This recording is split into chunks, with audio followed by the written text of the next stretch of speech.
आजकालच्या वाढत्या थंडीमुळे ना लहान मुलांना देखील त्रास होऊ शकतो. तर वाढत्या थंडीत ना बाळांना रोज अंघोळ घालू शकतो का? किंवा बाळाची रोज मालिश करावी का? किंवा बाळाची स्किन ड्राय किंवा खरबडीत होते, तर त्यासाठी काय करायचं? असे बरेच प्रश्न माझ्यासारखेच तुम्हाला पण पडत असतील ना? तर हाय, हॅलो, नमस्कार. मी गौरी. आजच्या ब्लॉगमध्ये तुम्हा सगळ्यांचं अगदी मनापासून स्वागत करते. तर घरात ना लहान मूल असेल तर आपल्याला त्याची खूप काळजी वाटते. या थंडीचा आपल्याला त्रास होतो तर साहजिकच लहान बाळांना सुद्धा होतच असेल. तर त्यासाठीच आज मी माझ्या बाळाचं थंडीमधलं स्किन केअर रुटीन तुमच्यासाठी शेअर केलेलं आहे. तर चला व्हिडिओला सुरुवात केली आहे. सगळ्यात सुरुवातीला मी सांगेन ते म्हणजे बाळाच्या मालिशविषयी. तर आपण साधारण कमीत कमी बाळ 1 वर्षाचं होईपर्यंत तरी त्याला छान मसाज करायचा आहे. जर थंडीत बाळाचा मसाज कसा करायचा, बाळाला अंघोळ कशी घालायची, याचा सेपरेट व्हिडिओ आपल्या चॅनलवरती मी अपलोड केलेला आहे. त्या व्हिडिओला तुम्ही सगळ्यांनी खूप छान सपोर्ट केलेला आहे, खूप छान प्रेम दिलेलं आहे. तर त्यासाठी तुम्हा सगळ्यांचं अगदी मनापासून आभार. तुम्ही तो व्हिडिओ नक्की पहा, त्याची तुम्हाला खूप जास्त मदत होईल. तर आता ना मी इथं थोडक्यात तुम्हाला दाखवलेलं आहे. खोबरेल तेल मी थोडंसं कोमट करून घेतलेलं आहे आणि खोबरेल तेल कोमट करून मी माझ्या बाळाची मालिश करते.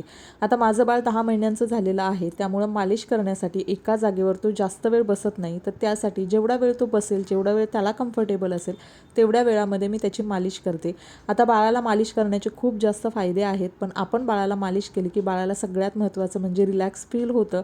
बाळाच्या ज्या शिरा असतात त्या मोकळ्या होतात आणि त्याच्यामुळे ना बाळ छानपैकी व्यवस्थित त्याचे मुवमेंट्स होतात. बाळ रिलॅक्स फील केल्यामुळे बाळाची प्रतिकारशक्ती चांगली राहते. बाळ सुदृढ आणि निरोगी राहतं. आणि सगळ्यात महत्त्वाचं म्हणजे ना, आपण हलक्या हाताने जेव्हा बाळाला मालिश करतो ना, तर बाळ ती छान पद्धतीनं बाळाची मालिश किंवा अंघोळीची जी प्रोसेस असते ती छान पद्धतीनं एन्जॉय करतं. आता मी इथे बाळाचा पायाचे तळवे, त्याच्यानंतर हाताची बोटं, हाताचा जो काही तळव्याकडचा भाग वगैरे आहे, तर त्या सगळ्यांना छानपैकी तेल लावून हलक्या हातानं मालिश करते, जेणेकरून ही मालिश करताना ना बाळसुद्धा खूप हॅपी होतं. बाळसुद्धा ती मोमेंट जी आहे ती छानपैकी एन्जॉय करतं. त्याच्यामुळे त्यालासुद्धा खूप रिलॅक्स फील होतं. आणि बऱ्याचदा असं होतं ना, आपण छानपैकी बाळाला अंघोळ घातली, त्याच्यानंतर बाळाला छानपैकी मालिश केली की बाळ रिलॅक्स झाल्यानंतर छान झोपून जातं.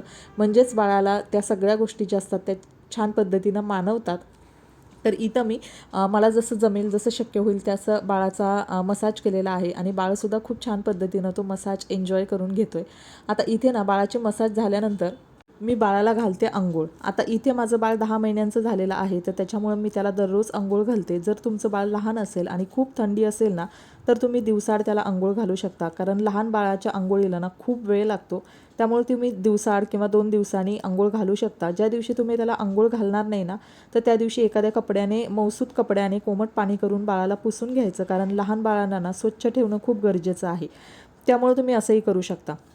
आता ना थंडीमध्ये जसं मी माझ्या च्या विंटर केअरच्या रुटीनमध्ये सांगितलं आहे की लहान मुलांनासुद्धा आपण जास्त गरम पाण्यानं अंघोळ घातली ना, तर त्यांची त्वचा एकतर खूप मऊ असते, नाजूक असते. त्यामुळे ना बाळाच्या स्किनला त्रास होऊ शकतो, तिथे रॅशेस येऊ शकतात किंवा बाळाच्या अंगावरनं असे लाल चट्टे येऊ शकतात. बाळाच्या स्किनला चटका पण लागू शकतो. तर त्यासाठी ना आपल्या बाळाची स्किन आपण आत्तापासूनच एकदम हेल्दी आणि सॉफ्ट ठेवायची. म्हणूनच बाळाच्या अंघोळीसाठी सुद्धा ना एकदम कोमट हलकं गरम पाणी घ्यायचं आहे. भरपूर कडक पाण्याने आपणही अंघोळ करायची नाही आणि आपल्या बाळालासुद्धा घालायची नाही. आता अजून एक गोष्ट ना मी बाळांना सांगेन, म्हणजे थंडीत ना माझा देवांश आता 10 महिन्याचा झाला आहे, तर त्याला पाण्यात खेळायला ना खूप आवडतं. पण मी इथे तुम्हाला सांगेन, आता थंडी सुरू होण्यापूर्वी मी त्याला ना छानपैकी त्याला हवा तेवढा वेळ टबमध्ये बसवून भरपूर खेळू देत होती. पण आता जशी थंडी पडायला सुरुवात झाली आहे ना, तशी मी त्याला अंघोळ पण पटकन घालते आणि त्याला आवडतं म्हणून अगदी थोडाच वेळ त्याला पाण्यात खेळून देते. त्यावेळी त्याचं डोकं पहिलं आधी छानपैकी कोरडं करून घेते, जेणेकरून तो खेळताना त्याच्या डोक्यामध्ये पाणी वगैरे मुरणार नाही किंवा त्याला जास्त थंडी लागणार नाही आणि सर्दी पण होणार नाही. तर ही गोष्ट तुम्ही सुद्धा नक्की लक्षात घ्या. कारण आपण आई आहोत ना, तर आपल्याला नेहमी वाटतं आपल्या मुलांना जे आवडतं ते आपण त्यांना करून द्यावं. पण अशा छोट्या गोष्टी आपण मॅनेज केला ना, की मुलं पण खुश होतात आणि आई म्हणून आपण पण खुश होतो. आता इथे ना सगळ्यात महत्त्वाची गोष्ट म्हणजे बाळाची अंघोळ झाल्यावर ना त्याला लगेच मऊसूत कॉटनच्या कपड्यानं हलक्या हातानं पुसून घ्यायचं आणि त्यानंतर त्याची जी काही तयारी करायची. आता ही जी तयारी तुम्ही बघताय ना, ही सगळं साहित्य मी अंघोळीपूर्वीच एका जागेवर ठेवलेलं आहे. नाहीतर आपलं काय होतं ना, एकतर आपल्याला खूप काय गडबड असते, काम असतं आणि जसजशी बाळं मोठी होतात तसतशी ती एक वस्तू ओढाओढी फेकाफेकी करतात, वस्तू तोंडात घालतात. म्हणून आपण ना इकडे तिकडे ठेवतो आणि ऐनवेळी आपल्याला वस्तू सापडत नाही. मग आपण ना शोधाशोध करतो, चिडचिड होते. तोपर्यंत ना आपल्या लहान बाळाला थंडी लागू शकते. म्हणून सगळ्या वस्तू आधीच जागेवर ठेवायच्या. आता माझं सांगू काय होतं, देवांश ना तेलाची बॉटल, कंगवा, पावडरचा डबा, मॉइश्चरायझर ह्या सगळ्या वस्तूंसोबत खेळतो. कधी कधी तोंडात घालतो म्हणून मी त्या वस्तू दिसल्या की त्याच्यापासून लपवते. म्हणजे आता एक फिक्स असं ऑर्गनायझर केलं आहे, त्यातच त्या सगळ्या गोष्टी ठेवते, म्हणजे त्याला त्या वस्तू सापडत नाहीत आणि माझंसुद्धा त्या वस्तू शोधण्याचा वेळ आणि चिडचिडपणा वाचतो. आणि सांगू का, आता त्याला लागणारे कपडे, डायपर, क्रीम, काजळ, औषध हे सगळे एका जागेवर मी ठेवते ना, जेणेकरून बाळाची अंघोळ झाली ना की लगेच त्याला पुसून घेते आणि मग मला कपडे घालता येतात, म्हणजे त्याला जास्त थंडीसुद्धा लागत नाही.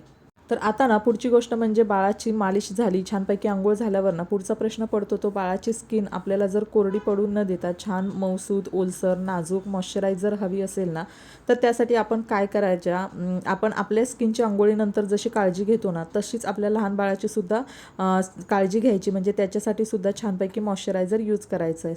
आता पूर्वी ना बाळांसाठी आपण म्हणजे मी तरी आता विघ्नेशला मॉइश्चरायझर वगैरे काही वापरलं नाही, पण आता बदलतं वातावरण आणि वाढती थंडी याच्यामुळे ना आत्तापासूनच बाळाच्या स्किनची काळजी घ्यायला पाहिजे. तर इथे ना मी बाळाला छानपैकी सिबामेडचं आणि मम्मा अर्थचं फेस क्रीम, सिबामेडचं बॉडी लोशन, जे काही मॉइश्चरायझर आहे ती बाळाची अंघोळ झाली ना की थोडंसं अंग ओलं असतानाच लावते, जेणेकरून स्किन कोरडी न होता त्वचेला मॉइश्चराईज तसंच टिकून राहील. तर इथे ना जसं आपण आपल्या थंडीत स्किनची थोडी ड्राय वाटली की लगेच मॉइश्चरायझर किंवा वॅसलीन वापरतो ना, तसंच ना बाळाला सकाळी अंघोळीनंतर मॉइश्चरायझर लावायचं, त्याचबरोबर दुपारी पण लावायचं, संध्याकाळी पण लावायचं. आता तुम्हाला हे दुपारी संध्याकाळी जर कम्फर्टेबल वाटत असेल तर ते सुद्धा तुम्ही लावू शकता, जेणेकरून ना बाळाची स्किन छान मऊसूद, मुलायम, टवटवीत राहील. आता हे सगळं झाल्यावर ना सगळ्यात महत्त्वाचं काम आहे ते म्हणजे थंडीत बाळाचे कपडे. तर थंडीसाठी ना बाळाला मऊ आणि उबदार कपडे घालायचे, जेणेकरून बाळाला छान ऊब लागेल. तर आता ना मी इथे असे फुल पॅन्ट आणि फुल स्लीवचे शर्ट असे कपडे तुम्ही आता इथे व्हिडिओमध्ये बघितलेच असतील बाळाला घालते. जर तुम्ही स्वेटर किंवा लोकरीचं किंवा चेनवाले स्वेटर, जॅकेट असं काही बाळाला घालणार असाल ना, तर तिथे एक गोष्ट मी तुम्हाला सांगते की ते घालण्यापूर्वी ना बाळाला नेहमीचे आपले मऊ, सुती किंवा कम्फर्टेबल जे रोजचे त्याचे कपडे आहेत तर असे कपडे आधी घालायचे आणि त्यावर हे कपडे घालायचे, जेणेकरून ना बाळाच्या स्किनला त्रास होणार नाही किंवा त्याला खाज येणार नाही किंवा हे कपडे बाळाला टोचणार नाही, त्याला इरिटेशन होणार नाही. नाहीतर ना कधी कधी आपण बाळाला डायरेक्ट कपडे घालतो आणि थोड्या वेळातच ना लहान मूल रडायला लागतं, तर आपल्याला परत गोंधळ उडतो. तर त्यासाठी पहिल्यांदाच नेहमीचे असे जे काही कपडे आहेत तर ते घालायचे आणि त्याच्यावर हे गरमचे कपडे आहेत ना ते घालायचे. तसंच ना थंडीमध्ये बाळाचं डोकं, हात, पाय हे सुद्धा ना नेहमी कवर करायचं.